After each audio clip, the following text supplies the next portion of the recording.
for 63 last week. Yeah, it wasn't our best night on the floor. Two imports went 6 of 40, and I reckon fair chance if they fell out of a boat, they wouldn't be able to hit the water. That's how bad it really was.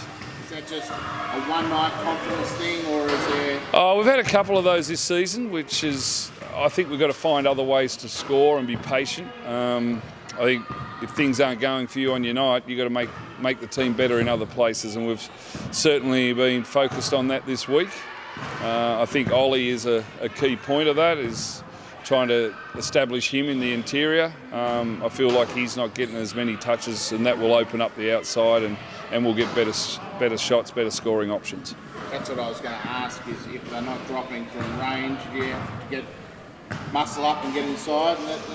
Well, you just got to get other people involved. I mean, every night's not your night, but when you get your two imports going 6 of 40, and they'll get back to work during the week, as we can see in the background.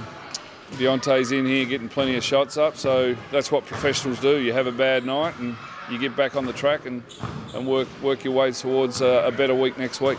He's getting more than 6 of 40 at the moment. The other night, was it just taking the wrong shots?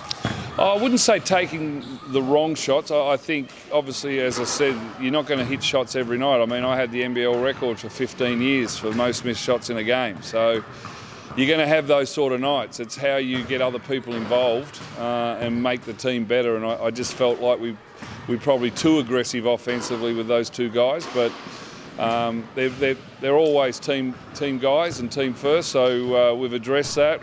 We'll move on, and hopefully you'll see a better team this week. You still feel like your best is good enough to beat anyone? Oh, I think with Steindl coming back next week in particular, and Joe Chilcott missed the game, or most of the game, with a back injury. He's been working on that. So once we get our full complement back, if we can stay healthy, we're a chance to finish in the playoffs. So this weekend's huge for us. Mount Gambier sitting on top of the ladder, and then Geelong, who are probably a bottom 6-7 team at the moment. So we're hopeful to split it, if not come back with 2 wins, and then our next 3 home games are against teams in the bottom 4. So we can set ourselves up nicely. We were hoping to win 2 out of the 3 with Sandringham, Mount Gambier and Geelong. Obviously we fell over on last Friday night, so we can redeem ourselves this weekend on the road. And what is the playoffs? Top 6 or 8? Top 8.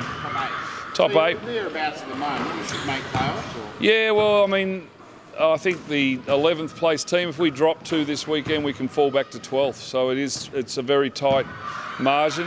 We've got a tough end of the season when we go away to Sandringham Frankston, who are probably 2 of the favourites to win the championship, as we saw on the weekend. So these next 3 home games are important. This weekend's important. We can certainly consolidate a top 8 if we take care of these next 4 or 5 games.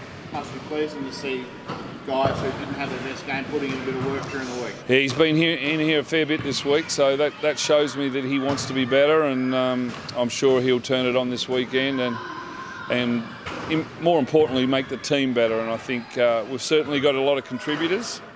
We've got, as I said, Clint joining us again next week. We'll have a full complement come our home game next week.